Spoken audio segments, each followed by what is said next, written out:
Hello students, we are going to read chapter number 3 of expenses. Of expenses written by Francis Bacon, who was a greatest as a writer. Of expenses means खर्चे, खर्च व्यक्ति को व्यय जो करते हैं उसके बारे में इसको बताया गया है। इस निबंध में फ्रांसिस बेकन के द्वारा व्यक्ति को अपने खर्चे किस प्रकार कम करना चाहिए या विशेष परिस्थिति में ही उन्हें खर्च करना चाहिए, ये इस लेसन में बताया गया है। हम इसकी शॉर्ट समरी पढ़ेंगे। इस समरी के दौरान इंट्रो में कहा गया है, this essay teaches us how we should manage our financial matter.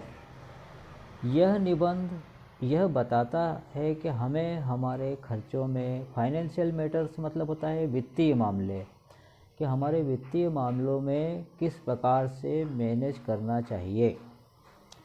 The author instructs his readers to be discreet. Discreet का मतलब होता है कम करना। लेखक जो है, हमारे लेखक जो उसके पाठकों से कम करने के लिए बोलता है। क्या कम करने के लिए बोलता है? इन स्पेंडिंग मनी, यानी खर्च कम करने के लिए बोलता है। ही वांट्स देम, वह उनसे चाहता है, to spend only a fix portion, केवल एक निश्चित भाग ही खर्च करने के लिए चाहता है, ऑफ देयर इनकम, उनकी आय का, टू अवॉइड फ्यूचर अनसर्टेनिटीज़, और जो भविष्य की अनिश्चितताओं को टालने के काम आती है। अब समरी में कहा गया है, riches are for spending honourably. अब यहाँ पर रिचेस का जो मतलब बताया गया है, वो रिचेस मतलब धन नहीं होता है। रिचेस मतलब अमीर होता है, कि अमीरों के लिए खर्च करना सम्मानजनक, यानी कि अमीर को सम्मानजनक स्थिति में खर्च करना चाहिए। एंड इन नोबल एक्शन, और अच्छे कार्यों के लिए करना चाहिए। Extra ordinary expenses must be limited. अब यहाँ पर एक्स्ट्रा ऑर्डिनरी जो एक्सपेंसेस हैं, यानी कि असाधारण व्यय, असाधारण व्यय क्या होना चाहिए कि extra ordinary expenses must be limited, ये लिमिटेड होना चाहिए।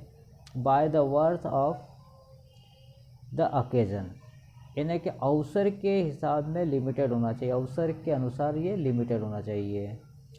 And by a man's state, और एक मनुष्य की स्टेट, स्टेट मतलब होता है यहाँ पे विरासत या जागीर को देखते हुए खर्च करना चाहिए उसको।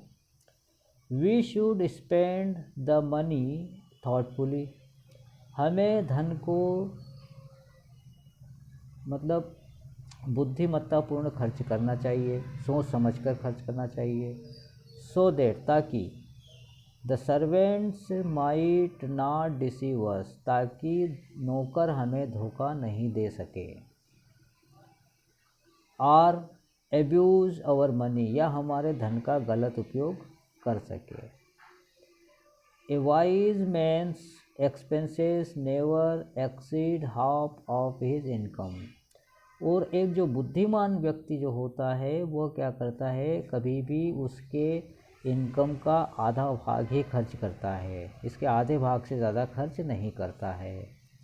देयर इज़ नो हार्म, कोई बुराई नहीं है, for a great man to look into his own state to avoid sorrow, कि कोई बुराई नहीं है, कोई नुकसान नहीं है कि कोई महान आदमी उसकी विरासत को, उसकी जागीर को खुद देखे, टू अवॉइड सॉरो, इस दुख को टालने के लिए। If we are plentiful in some kind of expenses, तो यदि हमारे कुछ अतिरिक्त या अधिकतर खर्चे हैं या ज़्यादा खर्चे हैं किसी प्रकार से, we must be frugal in certain other kinds, हमें कम करना चाहिए दूसरे खर्चों पर, दूसरे निश्चित खर्चों पर कम करना चाहिए। He who is plentiful in expense, कि वह जो कि अधिकतर खर्च करता है, ज़्यादा खर्च करता है, ऑफ ऑल काइंड्स, सारे प्रकार से, विल मीट डीके, अधिकतर क्या होता है वो पतन की ओर चला जाता है। Hateful clearing of one's state hurt on a great deal, कि जो हास्टफुल होती है, हास्टफुल मतलब होता है तेज गति से चलने वाला, या hasteful clearing of one's state hurt, यानी कि जो तेज़ी से कार्य करता है वो क्या करता है, उसकी जागीर को नुकसान पहुंचाता है। वन ए ग्रेट डील, जो कि एक बहुत बड़ा कार्य है। इट प्रूव, यह साबित करता है। एडवांटेजियस, क्या साबित करता है, डिसएडवांटेजियस, यह डिसएडवांटेजियस यानी कि अलाभ या नुकसान साबित करता है। Clearing the stage by degrees induced a habit of frugality, कि जो विरासत है, जो जागीर है, वो क्या है, स्तरों में बटी हुई होती है। और फ्रूगलिटी मतलब होता है कम करना उसको, है ना, include. It proves advantageous both financially, यह साबित करता है जो लाभकारी होता है दोनों को, फाइनेंशियल एंड मेंटली, जो व्यक्ति को एक वित्तीय रूप में और मानसिक रूप में लाभकारी होता है। A man ought to begin charges carefully, कि एक व्यक्ति को अपने चार्ज जो है, अपने जो खर्चे हैं वो सावधानीपूर्वक करना चाहिए।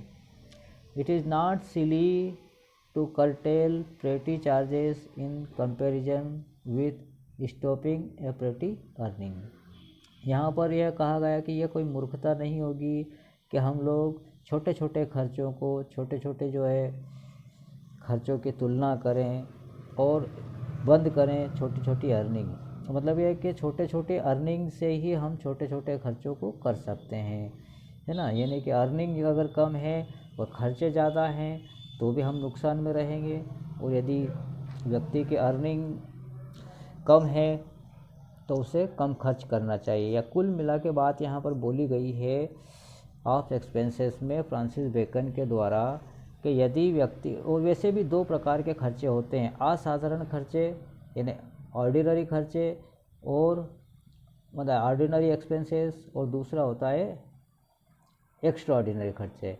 ऑर्डिनरी खर्चों के अंतर्गत जो फिक्स होता है वो आता है, जैसे कि निश्चित वस्तुएं, हमारे जो प्रोविजंस मटेरियल है वो, इसके अतिरिक्त जैसे कि स्कूल की फ़ीस, बिजली का बिल, ये ऑर्डिनरी खर्चे के अंतर्गत आते हैं। और एक्स्ट्रा ऑर्डिनरी के खर्चे के अंतर्गत आता है अचानक शादी होना, अचानक बीमार पड़ना, तो ये अतिरिक्त खर्चों के अंतर्गत आता है। तो यहाँ पर कहा गया है कि छोटी छोटी अर्निंग से ही हम खर्चे करते हैं।